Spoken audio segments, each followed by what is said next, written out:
aí galera, aqui é o Hora Cartoon, com a primeira review dos novos episódios da Bomb que fechou a quarta temporada aparentemente e acabou infelizmente saindo ontem de manhã no app da CN para quem tinha TV por assinatura nos Estados Unidos, mas é óbvio que todos vocês já sabem e a maioria já viu.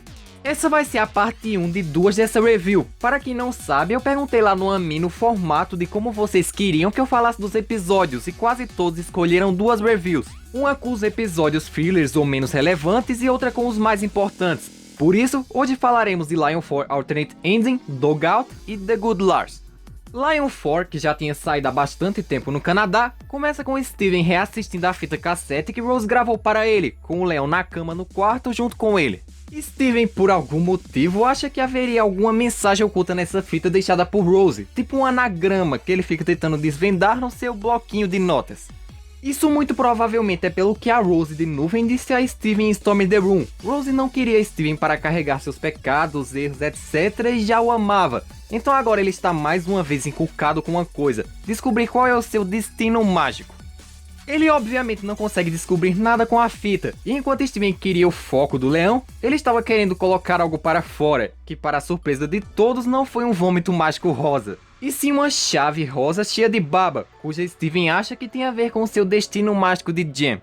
A partir daí ele passa a procurar o que aquela chave abriria, sendo a primeira coisa que passou nas nossas mentes e na dele foi o misterioso baú na dimensão do leão, mas infelizmente a chave era grande demais para a fechadura. Parabéns para a Rebecca por ter trollado a gente, para variar, né?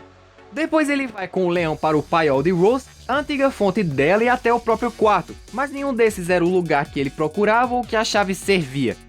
Logo após essas tentativas frustradas, Steven percebe que a chave só poderia abrir algum lugar que ele nunca foi, mas que provavelmente o leão conhece, já que ele achou a chave, então começa a implorar para que ele o leve a esse lugar de um jeito bem fofo.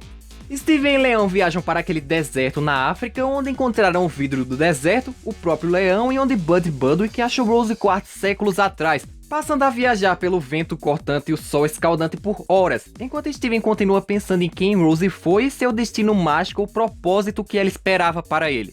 Após uma longa corrida com o leão, eles chegam em um lugar no meio do nada com uma porta entre duas estruturas rosas gigantes, que por sinal, todos apostam que foi a antiga nave da Pink Diamond, podendo ser esses partes dos dedos da sua nave braço como a de Yellow e Blue, ou duas pernas gigantes, mas o mais provável é que seja outro braço.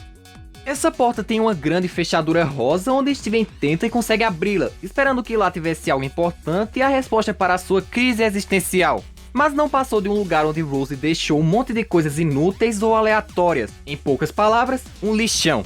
E em meio à sua frustração ao não achar o que queria, Steven acaba achando por acaso uma outra fita gravada por Rose, só que para alguém chamado Nora. Isso deixa ainda mais confuso, achando até que pode ter uma irmã, e como se já não tivesse explorado o pobre do leão demais o dia todo, pede para ele ajudá-lo mais uma vez a descobrir quem é Nora. Leon leva ele para um morro um pouco afastado de Beat City, onde Steven acha que irá encontrar a Nora, mas achou apenas o seu pai tocando, imaginando que Greg fosse a Nora. E quando mostra a fita que achou para ele, Greg diz que já a viu antes, querendo que Steven assista também. Quando vai assistindo, Steven percebe que o vídeo é praticamente igual ao que tinha na fita destinada a ele, principalmente quando vemos a mensagem de Rose, que por sinal, está com um design e paleta de cores diferentes da mesma que vimos na primeira temporada. Ela fala as mesmas coisas que disse para ele, mas dizendo isso para a Nora. Steven consegue ficar mais confuso do que já estava, principalmente quando Greg fala que ele é a Nora, e Steven acha que ele é a sua mãe e sua irmã. Além de deixá-lo bravo, essa coisa de Nora e dele também não saber o seu propósito ou seu destino mágico já começa a deixá-lo triste também. Então Greg se explica melhor, falando que eles, nem mesmo a visão do futuro da Garnet, sabiam se Steven seria menino ou menina, então escolheram dois nomes de bebê, Steven se fosse garoto e Nora se fosse garota, assim como duas versões da mesma fita. E diz que Rose queria apenas que ele fosse ele mesmo, um ser humano com pensamentos, escolhas e experiências próprias, sem nenhum destino preditado por ela. Vemos a própria Rose falando isso no fim da fita para Nora, e Steven finalmente sossegue e aceita que ele só precisa ser ele mesmo e o filho dela, como sua mãe queria. E o episódio termina com Steven e Greg abraçados no topo do morro. Ainda é um mistério saber como a fita versão Steven foi parar na dimensão do leão, já que Rose Quartz não estaria entre nós para saber o sexo do seu filho e escolher a fita. A não ser que perto de dar à luz ao Steven ela descobrisse o sexo da criança, só o próprio leão poderia ter escolhido a fita e colocado em si mesmo. Passemos agora para Dogout. Steven e Connie estão no calçadão sentados, falando de como as coisas estão calmas agora. Quanta inocência. Comendo as sobras que Steven sempre pede ao pedir. Então chega o pai da Connie, Doug Mahecharan, bancando o policial mal, dando uma bronca no Steven, achando que ia ser preso por sempre pedir as coisas fora do menu do restaurante. Quando acaba essa brincadeira, Connie pergunta o que ele fazia ali em Beat City. Doug fala que está lá a trabalho para servir de segurança particular para o Sr. Harold Smiley. Acho que é a primeira vez que ouvimos o primeiro nome do Sr. Smiley, vigiando a Funland de noite para que ninguém fique espreitando por lá, numa típica tocaia, que Steven e Connie são convidados a participar. Também vemos o Cebola vagabundando perto de um poste que dizia expressamente para não vagabundar ali. De noite na tocaia, Doug fica de boa fazendo seu trabalho e Steven e Connie ansiosos para que aconteça alguma coisa, enquanto conversam um pouco sobre as tocaias normais do Doug. Daí Steven e Connie acham uma caixa cheia de acessórios e decidem brincar criando alter egos. Connie como Verônica Cucamonga e Steven como Peter Pizzapopolis. Já Doug prefere ficar apenas com sua confiável lanterna. Então eles ouvem um barulho na cerca da Funland, decidem sair do carro para investigar e Connie, ou melhor, Verônica, acha um pedaço de tecido vermelho na grade. Lá dentro, eles procuram por esse invasor, seguindo os barulhos e sombras, grandes e pequenas, que vêm pela frente, até que perdem o rastro e vão investigar no brinquedo Hyperspace. Mas não encontram nada, só acabam ficando trancados lá e o brinquedo liga sozinho.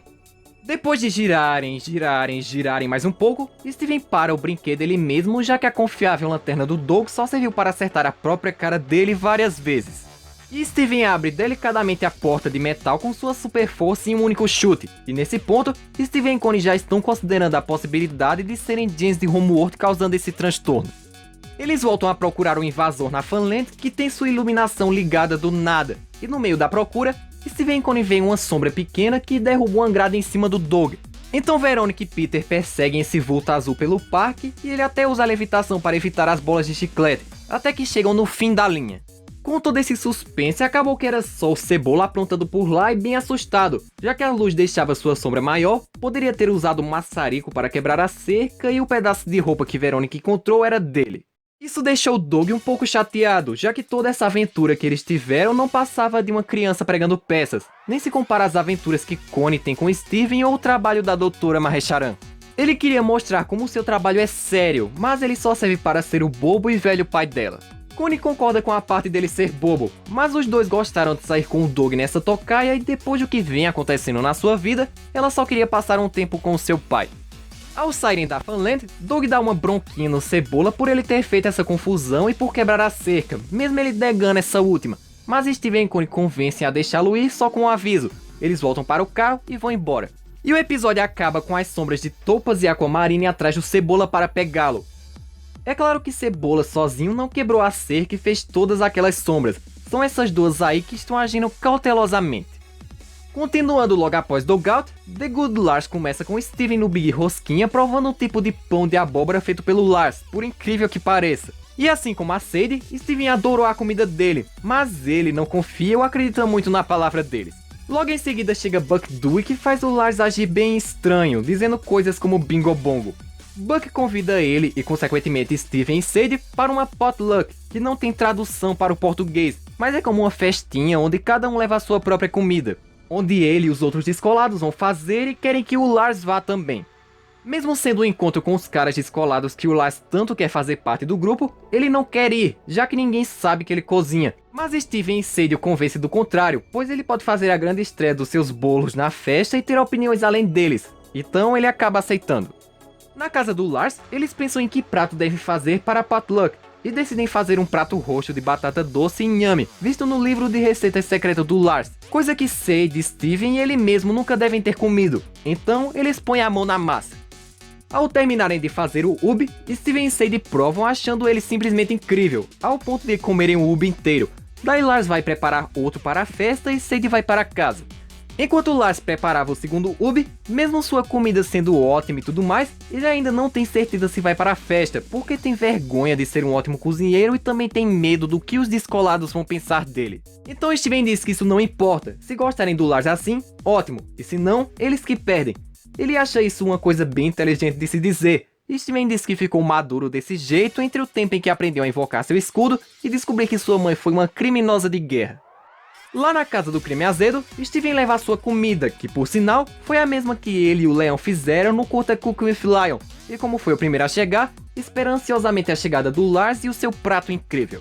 Um tempinho depois chega Sadie com seus pratos de papel biodegradáveis, mas nada do Lars, o que deixa os dois preocupados.